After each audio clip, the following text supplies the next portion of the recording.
മലയാളികളുടെ മനസ്സിൽ ഇന്നും നീറുന്ന ഓർമ്മയാണ് കൊല്ലത്തെ വിസ്മയ എന്ന പെൺകുട്ടി.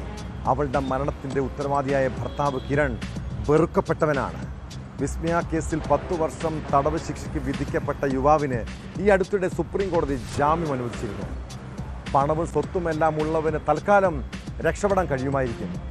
എന്നാൽ സമാധാനത്തോടെ ജീവിക്കാൻ സാധിക്കുമോ? ജാമ്യം കിട്ടി വീട്ടിൽ കഴിയുന്ന കിരണിന് നേരെ നാട്ടുകാരായ യുവാക്കൾ ആക്രമണം നടത്തിയ സംഭവത്തിലേക്കാണ്. വിസ്മയ കേസിനെ കുറിച്ച് പറഞ്ഞാണ് കിരണിന് നേരെ ആക്രമണമുണ്ടായത്. മർദ്ദനത്തിൽ കിരണിന് പരിക്കേൽക്കുകയും മൊബൈൽ ഫോൺ നഷ്ടപ്പെടുകയും ചെയ്തിരുന്നു. സംഭവത്തിൽ 4 പേർക്കെതിരെ ശൂരനാട് പോലീസ് കേസെടുത്തു.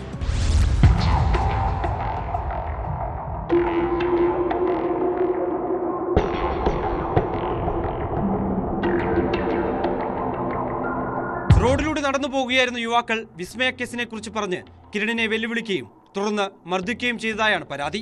മർദ്ദനത്തിൽ അവശനായ തന്റെ മൊബൈൽ ഫോൺ കവർന്ന ശേഷം യുവാക്കൾ സ്ഥലത്തു നിന്ന് കടന്നു കളയുകയായിരുന്നുവെന്നും കിരണിന്റെ പരാതിയിൽ പറയുന്നു.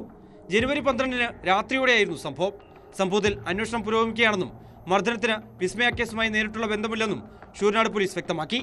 കണ്ടാലറിയാവുന്ന 4 പേർക്കെതിരെയാണ് കേസെടുത്തിട്ടുള്ളത്.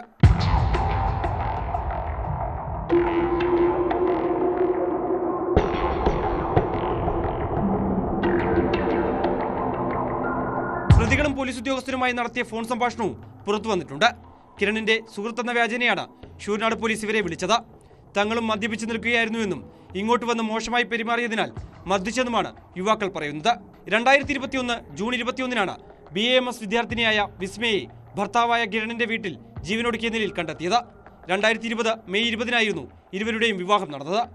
സ്ത്രീധനത്തിന്റെ പേരിൽ കിരണിൽ നിന്നും നിരന്തരം പീഡനം നേരിട്ടതായും വിസ്മയ വീട്ടുകാരോട് വെളിപ്പെടുത്തിയിരുന്നു. വിസ്മയുടെ സന്ദേശങ്ങൾ ഉൾപ്പെടെ തെളിവുകളായി സമർപ്പിച്ച് കുടുംബം പോലീസിൽ പരാതി നൽകിയതിനെ തുടർന്ന് കിരണിനെ അറസ്റ്റ് ചെയ്തു. കേസിൽ ഇയാൾക്ക് കോടതി 10 വർഷം തടവ് ശിക്ഷ വിധിച്ചിരുന്നു. ഇതിനെതിരെ കിരൺ സുപ്രീം കോടതിയെ സമീപിക്കുകയും തുടർന്ന് സുപ്രീം കോടതി ജാമ്യം അനുവദിക്കുകയും ചെയ്തു.